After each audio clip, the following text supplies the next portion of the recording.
Et il y a quelque chose de très intéressant. C'est par là on va finir. Il y a quelque chose de très intéressant à noter ici. C'est que le Seigneur Jésus-Christ est issu selon la chair de Judas.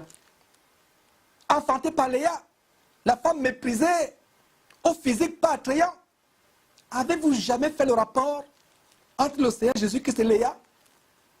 Avez-vous jamais fait le rapport? Voilà la grande révélation aujourd'hui sur Jésus-Christ TV. Que Léa, la femme rejetée, méprisée, qui a cherché pendant plusieurs années l'amour de son mari, qui n'avait rien pour attirer les regards, c'est de lui que Jésus est issu. Ce n'est pas de Rachel. Léa est l'ancêtre de Jésus-Christ dans la chair. Léa, méprisée, rejetée. Le genre, quand on la regarde, on se détourne les regards. Ça vous rappelle quoi? Ça vous rappelle exactement ce que Jésus, le descendant de Léa sur la chair, fut exactement, physiquement, méprisé et rejeté des hommes, n'ayant rien pour attirer les regards. Rien à voir avec le Jésus, entre guillemets, avec petit J. Rien à voir avec le Jésus beau, mignon, des films de Hollywood, ou le Jésus mignon des Mormons, des catholiques ou des bouddhistes. Le vrai Jésus de la Bible n'était pas beau à voir physiquement. Vous doutez de ce que je dis, mon frère, ma soeur? Vous doutez que Jésus n'avait rien pour attirer le regard, il n'était pas beau? Alors, lisons ensemble le seul et unique passage de la Bible qui décrit l'apparence physique de Jésus sur terre. Et pour cela, allons dans Ésaïe chapitre 53. Lisons le seul chapitre de la Bible qui décrit Jésus selon la chair. Le seul chapitre de la Bible qui décrit Jésus selon la chair. Mes frères et sœurs, ces gens qui vous dessinent les faux Jésus, y avait-il des caméras au temps de Jésus-Christ? Y avait-il des photos, des appareils photographiques? Jésus n'était pas un homme noble selon le monde pour qu'il y ait des gens qui lui fassent des statues, des peintures. D'où vient ce Jésus avec les cheveux longs, avec le nez effilé, avec les yeux bleus? Un Jésus blanc qui ressemble plutôt à un ancêtre de Vikings ou un Irlandais. Rien à voir avec un Sémite, avec un Araméen. Rien à voir. D'où vient ce Jésus? Regardez ce que le Saint-Esprit, des années, des siècles avant la naissance de Jésus-Christ, nous montre déjà à quoi Jésus-Christ devait ressembler. Et Jésus-Christ est justement comme son ancêtre, sa parente Léa. Léa n'avait rien pour attirer les regards. Celle qu'on méprisait, celle qu'on rejetait. Mais pourtant, c'est Jésus qui est venu pour nous sauver. Est-ce que vous saviez que Léa est l'ancêtre de Jésus-Christ? Et ils ont un trait en commun, défaut corporel. Du moins, je ne vais pas dire défaut corporel, je corrige, je vais dire, il n'y avait rien pour attirer. Effectivement, c'est comme un défaut. Rien pour attirer, quand tu vois, tu détournes la tête. On va dire ça tout à l'heure.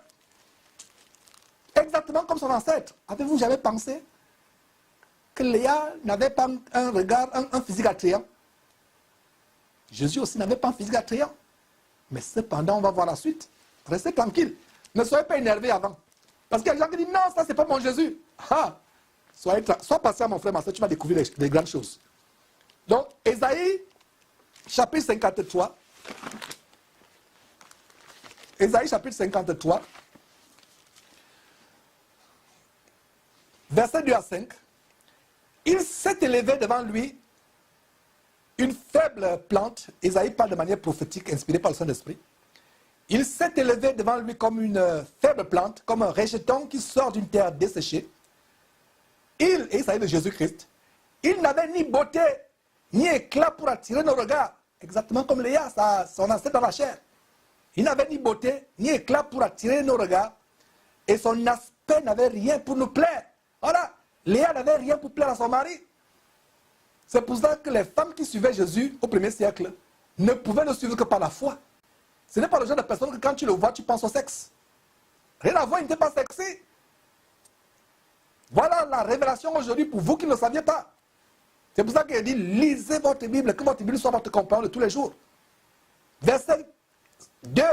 Il n'avait rien pour attirer. Soulignons, il n'avait rien pour attirer. Il n'avait ni beauté, ni éclat, et son aspect n'avait rien pour plaire, exactement comme Léa, son ancêtre. Verset 3, mépriser et abandonner les hommes, homme de douleur, mépriser, mal aimé, mépriser, mal aimé. Quand vous le regardez, c'est comme si les gens disent ça, c'est une tête à claque. C'est pour cela que les Juifs se raclaient la gorge et crachaient sur lui. Crachaient sur lui. Mépriser et abandonner les hommes, homme de douleur et habitué à la souffrance, semblable à celui dont on se détourne le visage. Je ne me rappelle pas avoir rencontré un homme dans la rue où je le regarde et je me détourne le visage. Je ne me rappelle pas avoir rencontré une femme dans la rue, je la vois, je détourne le visage. Je ne me rappelle pas. Je ne me rappelle pas. Peut-être j'oublie, mais je ne me rappelle pas. Mais voilà, il est dit de notre Seigneur Jésus-Christ que quand il est venu sur terre, il n'avait rien pour attirer le regard. Il a fallu qu'il prenne nos infirmités.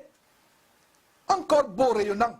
Encore comme les acteurs de Hollywood, ce n'est pas encore d'infirmité. Il a pris nos infirmités. On va voir son verset 4. Est-ce que vous comprenez la révélation scripturale par le Saint-Esprit qui a pu se dégager à travers cet enseignement? Je ne me rappelle pas d'avoir rencontré quelqu'un dans la rue où je me détourne le visage, homme ou femme. Mon frère, ma soeur qui me suit, te rappelles-tu d'avoir rencontré un tel homme? Où tu le vois, tu te détournes le visage. Mais que dit la parole de Dieu au sujet de Jésus-Christ? Son aspect, verset 2, n'avait rien pour nous plaire. Verset 3, semblable, souligné, semblable à celui dont on se détourne le visage. C'était quelqu'un qui est venu, que Dieu a envoyé sur terre pour épouser notre nature faible, notre nature humaine faible, nos infirmités, nos souffrances, notre laideur. Verset 3, je pense que ceux qui veulent décider Jésus-Christ, comme si Dieu vous a demandé de décider Jésus-Christ. La Bible nous interdit en Exode chapitre 20, verset 4, de faire des représentations. Mais vous voulez décider Jésus-Christ. Alors si vous voulez continuer à décider Jésus-Christ est très vilain. Faites un dessin que quand vous voyez le dessin, quelqu'un se détourne le visage. Là, je serai d'accord avec vous. Vous qui voulez dessiner Jésus-Christ, dessinez à partir d'aujourd'hui Jésus-Christ sur la base de ce verset 4. Ésaïe chapitre 53, verset 4. Que quand on voit votre tableau, on se détourne le visage. Et bien évidemment, qui va l'acheter un tel tableau? Donc, ces images de Jésus, c'est pour le commerce. Il y a une industrie des milliards et des milliards de dollars ou d'euros à travers le monde, des icônes, Vierge Marie, statue de Jésus, etc. C'est une industrie florissante.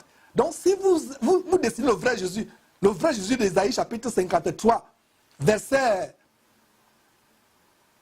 4, ou bien le verset 3, semblable à celui dont on se détourne le visage. C'est-à-dire, quand on voit votre tableau, votre peinture, on se détourne le visage. Si vous l'exposez devant le Louvre en France, on va vous chasser. On va appeler la police pour vous escorter. Si vous exposez devant la grande cathédrale de New York, la police viendra vous chasser. On va dire non, non, non, nous ne sommes pas chrétiens, mais ne venez pas exposer de telle laideur ici. Alors, qu'est-ce qu'il faut faire? Un Jésus inspiré par le diable, anti-biblique. Mon frère, ne sois pas affligé. Ma soeur, ne sois pas affligé. Tu vas voir plus tard ce que Jésus est devenu après sa résurrection. Reste tranquille. Donc, le corps là n'était qu'une carapace. Cependant, dans verset 3, mépriser et abandonner les hommes, exactement comme son ancêtre Léa, homme de douleur et habitué à la souffrance, semblable à celui dont on se détourne le visage, nous l'avons dédaigné, nous avons méprisé. Et il y a un détail que je vais dire, c'est que si vous ne lisez pas votre Bible, vous serez empêtré dans la tradition des hommes. Vous serez empêtré dans la tradition si vous ne lisez pas votre Bible. Vous serez trompé par les hommes, grugé par les hommes. Donc il faut abondamment lire cette parole de Dieu. Verset 4. Cependant, regardez, cependant, malgré sa laideur, parce qu'il a fallu que Jésus porte l'infirmité. Et un des détails de l'infirmité, c'est les défauts corporels. C'est pour cela qu'on ne fait que se détourner le regard. Quelle belle révélation à Isaïe chapitre 53. Et Dieu est merveilleux. Dieu savait que si il n'y avait pas eu Isaïe 53 dans la Bible, beaucoup de chrétiens devaient être égarés et être séduits par les faux Jésus qu'on dessine. Qui est nous rendre visite dans la chambre. Le vrai Jésus aujourd'hui, je vais vous montrer ce qu'il est, à quoi il ressemble. Restez tranquille. Allez lire Apocalypse chapitre en passant en bonus pour voir à quoi Jésus aujourd'hui ressemble.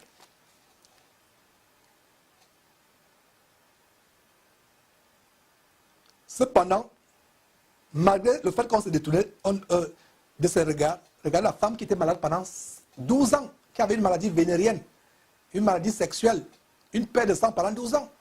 Malgré cela, dès qu'elle est venue à toucher Jésus-Christ, elle a guéri. Elle a dit, si je puis seulement toucher, non pas le corps de Jésus-Christ, mais seulement son vêtement, je serai guéri.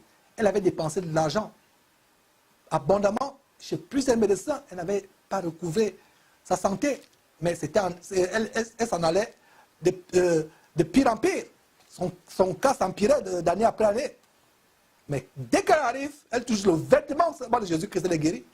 Combien de lépreux d'aveugles ont recouvré la vue, des lépreux ont recouvré la vue, des lépreux qui ont été purifiés. Allez lire les miracles que Jésus a opérés. Et d'ailleurs, toute la Bible ne peut pas contenir tous ces miracles, dit la parole de Dieu. Cependant, ce sont nos souffrances qu'il a portées. C'est notre douleur qui s'est chargée. Et nous l'avons considéré comme puni, frappé de Dieu et humilié. Jésus n'avait pas besoin d'être comme les stars de Hollywood. Jésus n'est pas venu pour être une star, pour être sans défaut, pour être une star. Non, il est venu pour un but, nous sauver de nos péchés. Verset 5, mais il était blessé pour nos péchés, brisé pour nos iniquités. Voilà. Et le châtiment qui nous donne la paix est tombé sur lui. Et c'est par ces meurtrissures que nous sommes guéris. Voilà, c'est pour nos infirmités, nos souffrances. Mon frère, ma soeur, si cette description de l'apparence physique de Jésus-Christ te choque, sois consolé en apprenant que le corps ressuscité de Jésus-Christ est 1 milliard de fois plus glorieux et plus beau qu'aucun corps dans tout l'univers. Plus glorieux que les astres, les étoiles. Plus glorieux que le corps des anges. Plus glorieux que le soleil quand il brille dans toute sa force à midi. C'est le même corps que nous aurons le jour de la résurrection. Comme nous le révèle le Saint-Esprit dans 1 Corinthiens chapitre 15, versets 42 à 43. Lisons en passant tout simplement. Nous aurons le même corps. 1 Corinthiens chapitre 15, versets 42 à 43. Il a dit ceci, ainsi en est-il de la résurrection. Ainsi en est-il de la résurrection des morts. Le corps est sémé corruptible, il y a les défauts, il y a la laideur, il y a les impuretés. Même ce corps de Hollywood que vous appréciez, imaginez un peu vos stars sans le make-up.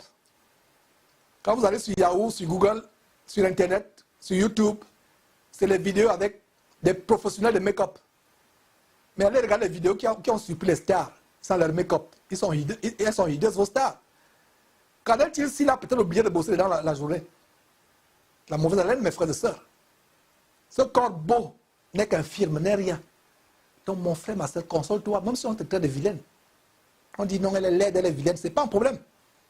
C'est le même corps que nous aurons. 1 Corinthiens chapitre 15 dit, 1 Corinthiens chapitre 15, versets 42 à 43, ainsi, en est-il de la résurrection des morts, le corps, celui que vous et moi nous avons actuellement, est semé, c'est-à-dire qu'il meurt corruptible et il ressuscite comment? Incorruptible. Verset 43, il est semé méprisable comme le corps de Jésus-Christ qui était. Il n'avait rien pour attirer le regard, méprisable, mais il ressuscite glorieux. Il est semé infirme, il ressuscite plein de force. Ainsi, ma soeur, ainsi, mon frère, ne te soucie pas si tu es infirme ou si tu as des défauts corporels ou des malformations. Quand ton corps physique n'est qu'une carapace, je parle des tortues de la forêt de Libreville, où on va, sur la carapace desquelles on va attacher les maris qui n'aiment pas les femmes. Votre corps n'est qu'une carapace de tortue. Votre corps n'est qu'une enveloppe. À la résurrection des morts, mon frère, ma soeur, tu auras le même corps que Jésus-Christ, plus éclatant que le soleil à son midi, quand il brille dans toute sa force. Encore qu'aucun botox, aucune liposuction ne pourront vous donner. Et ça me fend le cœur quand je vois les chrétiens se démener avec des implants mammaires, implants de fesses, implants de seins, liposuction aux cuisses, liposuction au ventre qui tombe, on tire au ventre, botox aux joues, faux cheveux, faux ongles, faux cils, tous les faussetés, etc. Quelle perte de temps. d'argent et d'énergie. D'autres même, comme on a vu, des implants où on injecte, il y a un médecin qui a injecté le ciment aux fesses des femmes. Maintenant, à un moment, vous avez l'impression que c'est un sac de manioc ou bien un sac de macabo. Des malformations bizarres, horribles. Vous n'êtes pas satisfait avec ce que Dieu vous a donné à votre naissance. Regardez comment on se démène pour soigner ce corps, pour soigner la carapace de l'enveloppe. Quelle perte de temps, d'énergie et d'argent.